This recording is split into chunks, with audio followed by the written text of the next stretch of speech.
tastes in Ayurveda. We have sweet, sour and salty, pungent, bitter and astringent. So this is quite different to the Western approach to food where we look at labels. When we have these 6 tastes in Ayurveda, then you're going to feel more satisfied. Whereas if you've got some of those tastes missing, then you'll be feeling like you want to eat more. So obviously eating more of the wrong things could contribute to a weight gain. Have you ever wondered about what taking a more alternative approach to your weight loss might look like? Would you like to know your body type and how to up-level your yoga practice and massages to maximize your weight loss results? Well, this one is for you, friend. Today, I have the wonderful Sam Dinnage joining me. She is an Ayurveda massage therapist, yoga teacher, and Reiki practitioner. And she helps stressed people with busy minds to discover movement through Zumba and yoga, as well as helping people with anxiety to develop an Ayurveda routine so that they can manage the root cause of their symptoms and enjoy the things that they love. And we're so lucky to have her join us today to share her wisdom on how you can make Ayurveda part of your weight loss journey. Welcome to the Thriving Metabolism. I'm your host, Louise Digby. I'm a women's weight loss expert, registered nutritional therapist, and founder of the Nourish Method to lasting fat loss. Welcome, and let's dive in. Okay, welcome, Sam. Welcome to the podcast. I'm so pleased to have you here and to be chatting with you today. I want to start off by finding out how you came to be in the world that you're in and what it was that brought you into Ayurveda and what that is. Okay, a few years ago, I was suffering with lots of different health conditions. So I had really bad IBS. I actually got diagnosed with colitis at one point, and then they changed their minds. I used to get really frequent migraines, and I used to shut down and just completely lose my voice. And at the time, I thought all of these things were like physical problems. It hadn't really crossed my mind that there would be emotional factors and the way I was thinking was contributing to some of these issues. So I ended up seeing some healthcare professionals, one of those being a speech and language therapist to try and improve my voice. And she suggested that I start practicing yoga. And at the time, the only kind of exercise that I used to do was Zumba or street dance, more high-paced, fun things. And I thought, oh, yoga's going to be really boring and really slow. But turns out I tried it, had lots of worries on the first couple of classes, thinking I was going to get an injury or end up with a headache or something. But then I just fell in love with it once all of those worries melted away and I settled into it. So I then began practicing it more. And then I felt, okay, if yoga is having an impact on me where I can sleep so much better because the joints and aches and pains that I was getting at night that were keeping me awake were gone. My migraine tablets I'd come off of after 6 months of practicing yoga, and my digestion was starting to feel a lot better. I thought, if just yoga can do that, then there must be other holistic methods that can support me in other aspects of my life. So then I started looking into different things. And some of that was traditional Chinese medicine, some of it was Ayurveda and other modalities. And whilst we're all trying to get to the top of the mountain where you're feeling healthy, you can enjoy life so much better, there's different paths that you can take there. And I found stepping onto different paths was quite confusing, using different modalities. So it turned out that Ayurveda was the thing that resonated with me the most. So then I focused in on that, because then I can just follow that path and those guidelines with a few other tweaks as I wish. That's really interesting. So you ended up getting into yoga and Ayurveda because of your own struggles with your health. What was it about Ayurveda that particularly resonated with you? I think as I was reading books, it just felt like it made sense. I didn't feel like I had to look for other explanations about it because Ayurveda really works with nature. It works with the natural rhythms of life as well. So I found that it was something that you think, yes, this works. It's not a fad either. It's not something that's, someone's conjured up that's the latest craze for a week or a year or so. It's been around for 5,000 years. It's tried and tested in so many different contexts, and it's still as relevant today as it was many years ago. And some of our listeners might be wondering what Ayurveda is. So could you tell us a little bit about what it actually is and what it involves? Sure. So Ayurveda translated is the science of life, and it's based around creating a lifestyle that helps you to live a long and happy life. Some of it is around treating illnesses that you've got, but a lot of it is about preventing diseases and illnesses coming along. And it's a full kind of mind, body, spirit approach. So I find that's really nice. Whereas here in the West, often things are a little bit disjointed. We go to see somebody about our ears, an ears, nose and throat specialist, whereas Ayurveda incorporates looking at the whole person, looking at all the conditions that they've got, the lifestyle that they lead, in order to then try and find some balance. So it primarily works on looking at the person and their different doshas, which I think we'll probably talk about in a bit more detail. But that's basically looking at what imbalances does the person have and how can we actually bring them back into balance so that they feel their best. I think what you've mentioned is probably a frustration that probably everyone listening can relate to, in terms of when you go to the doctors, you only get to talk about one thing. In fact, I'm pretty sure that my doctor's surgery has a rule where it's one appointment for one ailment, and it completely ignores that everything in the body is interconnected, and your eczema might be connected to your IBS, or your headaches might be connected to your fungal toenail infection, or whatever it might be. And it's infuriating, isn't it? Because you end up, if you're lucky, getting referred to a consultant for this, a consultant for that. And it's so disjointed. You end up potentially on medications for different things that potentially interact with each other, or not necessarily in synergy with each other. And it's a bit of a snowball effect from there, isn't it? And it can lead us into this scenario where we're very reliant on medications and we're very confused about what's actually going on in the body. A better approach to be looking at the body as a whole and factoring everything in at the same time. Now, obviously, many of my listeners are listeners because they are interested in weight loss and hormones. So how does Ayurveda really come into play with that? So when it comes to weight loss, Ayurveda is big on digestion and the digestive fire. If somebody has gained some weight, it might be that they've got a really slow digestion and a slow metabolism. If we think about a fire, say burning in your house, and if we put some cold water on it, that fire's going to go down. If we keep feeding it the right things, the fire's going to go up. And by having a nice digestive fire, it means that we can process foods well. It means that we can also process our thoughts. We can process life. So when it comes to gaining weight, then maybe that fire is a little bit low. What we want to do is try and build up the digestive fire. And then that means that the body can really start to eat away at some of the fat and start to scrape things away so that we can reduce that tissue layer. So it sounds like there's sort of specific foods that fuel the fire and specific foods that maybe dampen the fire. Is that right? Yeah, that's right. So in order to boost the fire, then you could have some warming spices, for example, black pepper. You could have some cinnamon. That's going to help to boost the fire. So when it comes to weight loss, and we're looking at the imbalances that I mentioned in Ayurveda, then often weight loss is generally associated with a kapha imbalance.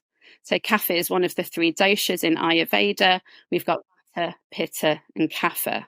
So kapha types generally will have the slowest digestion, but they do like to eat. So they're probably the kind of person who hasn't even finished digesting their previous meal and they're in the queue to go and get the next bit of food.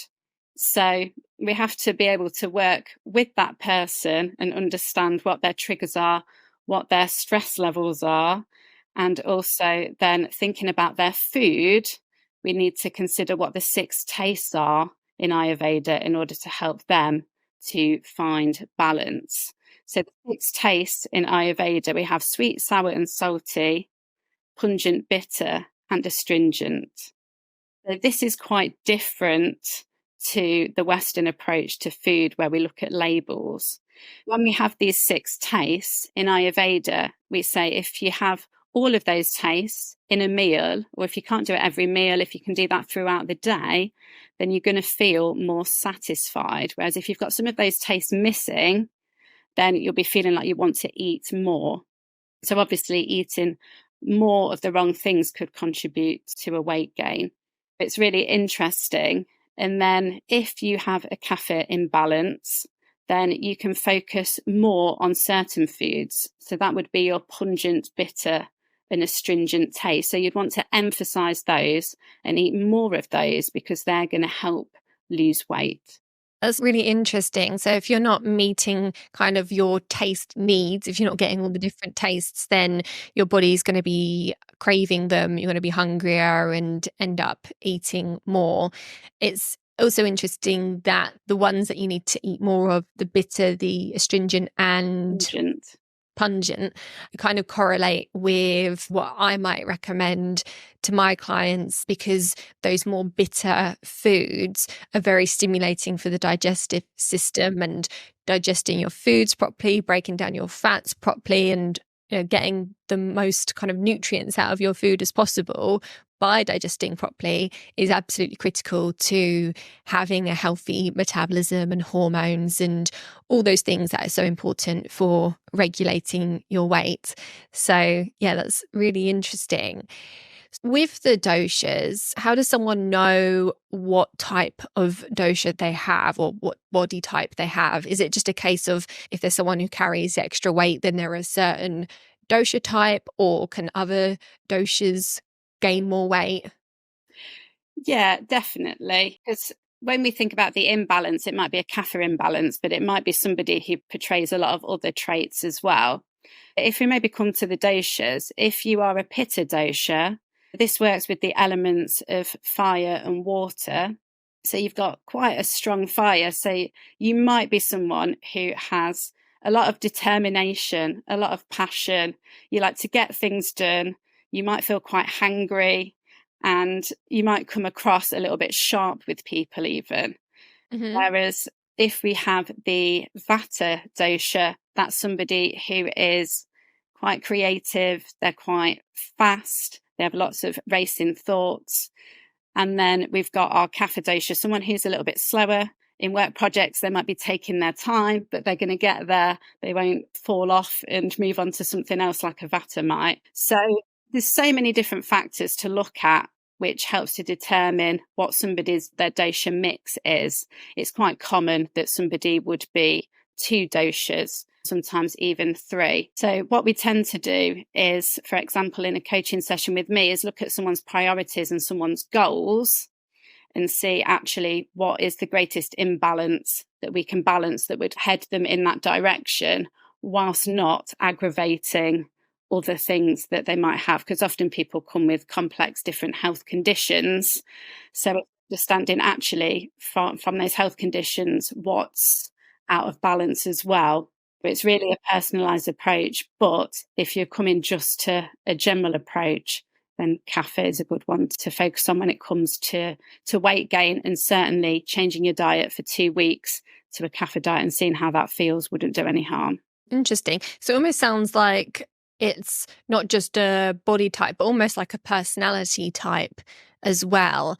And what steps you might take would depend on what your overall kind of profile is. Is that right? Yeah, that's correct. But when it comes to body types, if we're just looking at the physical aspect, then generally someone who's a kapha will have bigger bones. They'll be of a larger build. Someone who's a vata will be a lot slimmer. They'll have more joint issues as well. And then someone who's a pitta is more of a kind of medium stance and puts muscle on. There's different things, looking at the visual of the physical, looking at the different personality, looking at the lifestyle, and pulling all of that together, really.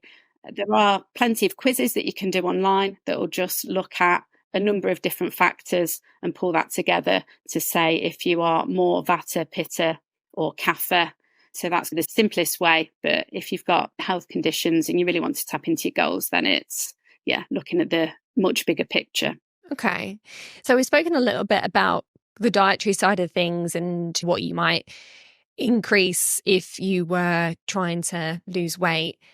How do lifestyle factors come into this? Are they as important as the food side of things? So I would say food would be the priority.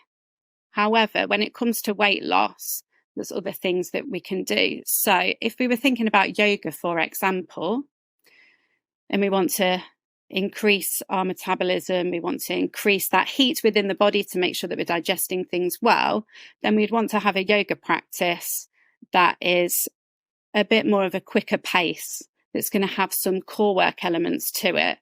If we're thinking about breath practices, we might be doing breath of fire instead of a cooling breath. So we can personalize different movement, different exercise, different breath practices to help increase that heat within the body, to help the weight to gradually drift off and help the body get into that state that it needs to be in. Then if we think about other lifestyle factors, we might think about upping the pace of things that you do. Maybe it's just walking to work instead of taking the car, and walking with a bit of a brisk walk. Someone who's a kapha might generally like to plod along, walk a little bit slower. So maybe getting some quicker music in some headphones that's going to encourage them to get moving a little bit faster.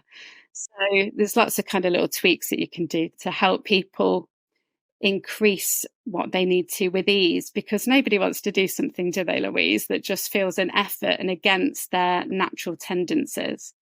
Yeah, absolutely. I always feel that any changes you make, they need to be aligned with what actually feels good for you and what feels relatively natural for you. Because if you're going against the grain and you're having to put in a lot of effort to sustain new habits, then the likelihood is that it's going to be very difficult to maintain that in the long term and to get results that are going to last and to get true healing and transformation.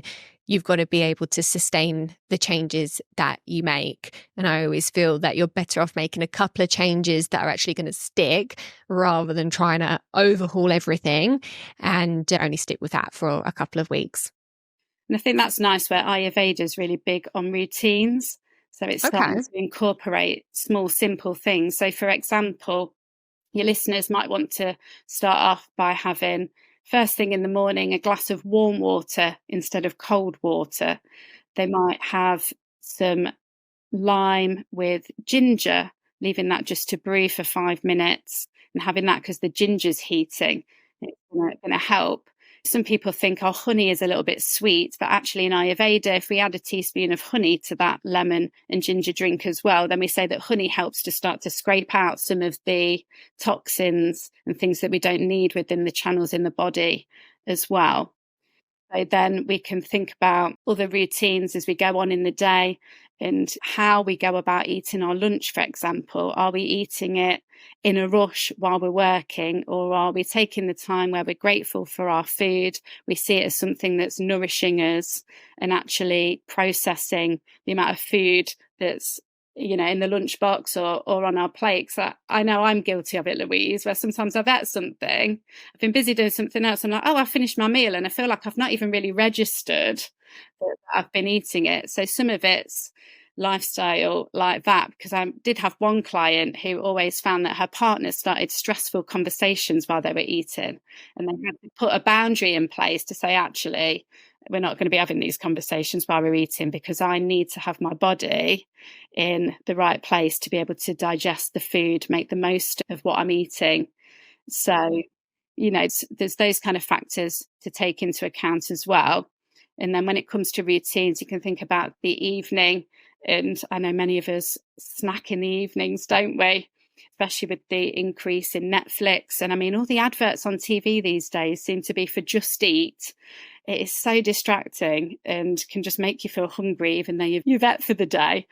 And in fact, I was watching a programme on Channel 4 where somebody had their dinner and then they were spending £300 a month on extra takeaways at 10 p.m. because they were hungry. So it's thinking about maybe your lifestyle and when and why you're eating, and perhaps doing other things in the evening rather than sitting and watching TV. Whereas actually, if you're doing some yoga, for example, you probably wouldn't be thinking about eating more and more foods, especially if they're the kind of heavy foods that are going to be adding to the weight. Yeah, I definitely think it's worth filtering what you're exposed to, because I think like on social media, what you get shown depends on what you like and what you pay attention to. And I certainly know that when I've been scouting for recipes and ideas, my feed is just flooded with every type of recipe you can imagine. And you can't get away from it. And all I can think about is food. And it's just like the adverts on the telly. If you're constantly exposed to it, of course you're going to be thinking about food and you're going to be craving things maybe that you don't even normally eat. So yeah, there's a lot to be said for trying to almost curate what you're exposed to. And I also really want to emphasize the point that you've said about having kind of peaceful meals and being really intentional about when you eat, because it really does make such a difference. I'm guilty of it as well, either rushing meals or thinking, oh, I'll sit in front of the telly tonight. And then you eat your dinner in front of the telly and you don't really register that you've had it because your attention hasn't been on the food, it's been on the telly. And maybe you're even watching some adverts for food whilst you're eating and you're thinking about another meal rather than thinking about what you're eating right there and then. But there's been research that has shown that actually just taking time to sit and pay attention to your food, express gratitude for your food and savor it, taste it properly, has a huge impact on your overall digestion and can even reduce IBS-like symptoms and bloating and all of that sort of thing. So yeah, it really is something that makes a big difference and so easy to do as well. But it doesn't take too much effort to carve out a few minutes to have a quiet, peaceful meal for sure. Yeah, it's prioritizing it, isn't it? And I know for myself and some clients, actually, if they eat a little bit slower and chew the food more, it's helping it to digest down already with the saliva, the enzymes that are in the mouth. It's started that digestive process there. Often we think about it down in the stomach, don't we? But it's starting earlier on. So yeah, just slowing down, making sure we chew it all properly can really help with bloating and IBS. Yeah, 100%. So I know that you do massage therapy as well. So how does that weave into your Ayurveda and how you help your clients? Do you combine it all together? Yeah, so when it comes to massage, we can be looking at it from the same approach when we're looking at the doshas and where someone's imbalances might be. So then we can put together a personalised massage for them. So that will depend on what oils are used. So there's lots of Ayurvedic oils around. Some of them, I will admit, smell a little bit funky because they're more to the Indian sort of smell. I use a brand called Tridosha, which has been formulated with essential oils, combines herbs from India as well, but it smells, much more kind of Western and enjoyable. So there's different oils. So for example, they can be more warming oils or more cooling oils. So if someone's looking to lose weight, we'd be looking at more of a warming oil that's got the herbs in, that's going to seep through the skin into the tissues, that's going to help support that. Then the pace of the massage, whether someone's going for an Ayurvedic massage or not, listeners could be saying, okay, if I'm going for a massage and I want to ask for one that's a bit of a quicker pace, that's maybe a medium to firm pressure, depending on their build. If they're a slim build and they have a lot of stress and anxiety, I'd still go lighter. But if they can take it a bit of a firmer pressure to get things moving, and then we want to be doing more of the strokes up towards the heart, a little bit firmer and a little bit lighter further away. And Ayurveda massage also can incorporate what we call mama points. These are essentially pressure points. They also help to release toxins when we activate these points. So that also helps the body to get rid of what it doesn't need, help to process physically, but also any stored kind of tension, stress, emotions, trauma that the body might have. So it's a bit of a body work practice. Yeah, these things all come together when we look at the nutrition that somebody is eating, and eating more of those pungent, bitter, astringent tastes. Generally, when we're talking about weight loss, as I said, if we're thinking about yoga, we can be doing more heated practices that are going to get the circulation moving, increase that heat within the body to support our digestive fire. And then when we're thinking about massage, again, we've got that pace to it. We're using the right kind of herbs. It's warming. So it all pulls itself together to incorporate. Obviously, you can look at these elements separately, but when we bring them all together, it's going to help to give that extra boost to help somebody to meet their goals. Definitely. It's so interesting because I know that many of my clients do yoga or enjoy massages, and we're often recommending to get people to lower their cortisol levels and to build up their flexibility and strength, to be doing things like yoga and to be doing things like massage if it's a possibility for them, in order to help support their self-care and well-being. But with what you've talked about, adding in the Ayurveda approach almost makes those things more functional and helps them to get more out of it, and something that's going to be working more with their goals and their body, as opposed to almost like more of a passive thing where they're just going for the relaxation in that moment, if that makes sense. So yeah, I love this extra layer that people can apply to their yoga and their massages that they go for. Yeah, and some of it for the listeners can be done at home. The simple points that they could do on the face, for example, while putting moisturizer on. There's points on the feet, the hands that are easily to be accessible by yourself. If you're just going for a bit of a boosting massage, you can rub up and down the longer kind of limbs of the body, circle around the joints to offer that self-care to yourself on a more frequent basis. Yeah, that's so great to know, because it's easy to forget that we can do self-massage and assume that having a massage means paying and going to have a massage done or putting up with a bit of a naff massage from your partner.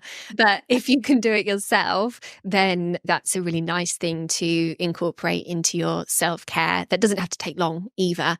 And I'm all for quick, easy things that we can add into self-care. Absolutely. And that can form then part of the routine. If someone started off having that warm water, the ginger drink, then it could be a quick self massage just for 5 minutes, even before a shower, if you don't want the oils on yourself too long. It's still going to seep in, it's still going to be beneficial. And I think just that power of touch as well can help to reduce stress levels, can't it, and get the day off to a good start. Because let's face it, if we're feeling stressed, that really doesn't help with weight gain. I know you've talked about, Louise, many times.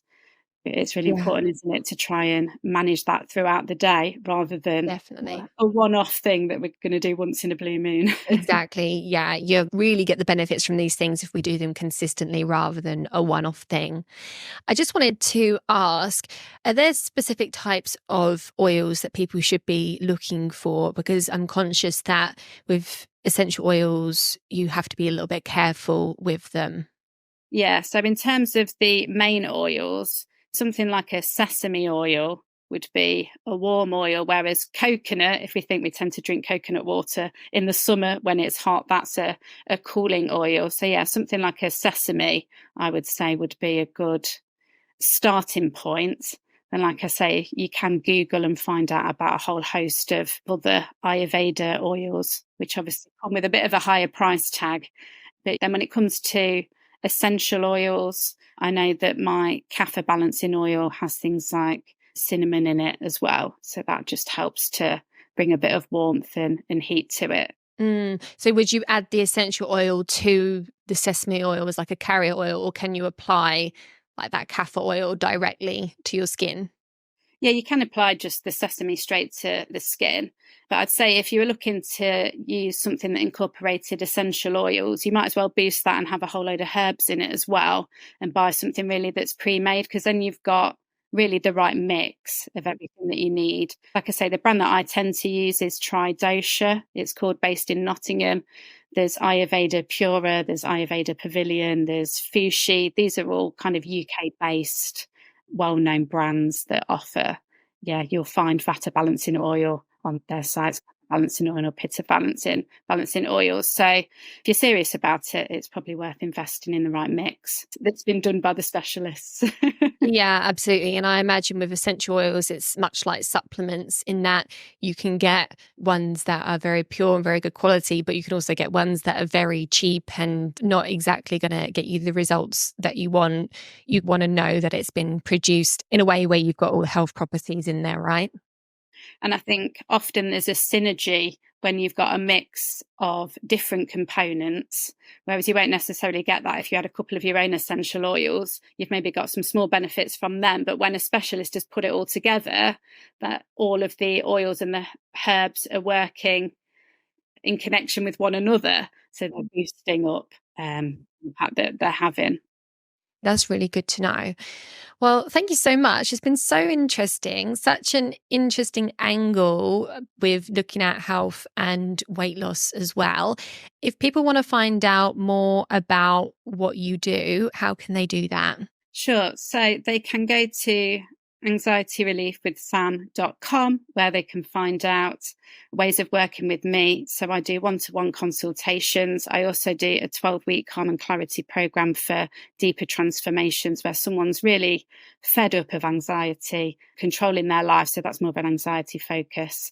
And they want to make those big changes to all of these different aspects in their life, from nutrition, food, guided massage if they don't live locally, all their lifestyle changes, mindset changes that they need to make step by step, like you said, Louise, in order to get to the end goals that they want to achieve, in order to live their life with a lot more ease. Amazing. And you've got a podcast as well, which I was on a few weeks ago. How can people tune into that? Sure. So it's called the Beautifully Balanced Podcast. So that is on Apple, Spotify, all of the main podcast channels. So it was great to have you on there for a conversation, understand more about what it is that you do, Louise. Hopefully listeners can go and check that out as well. Yeah, absolutely. And I'll drop all your links and everything in the show notes so that people can find it all easily. But thank you so much for joining me, and we'll speak soon. Thanks ever so much, Louise. It's been a pleasure. Thanks.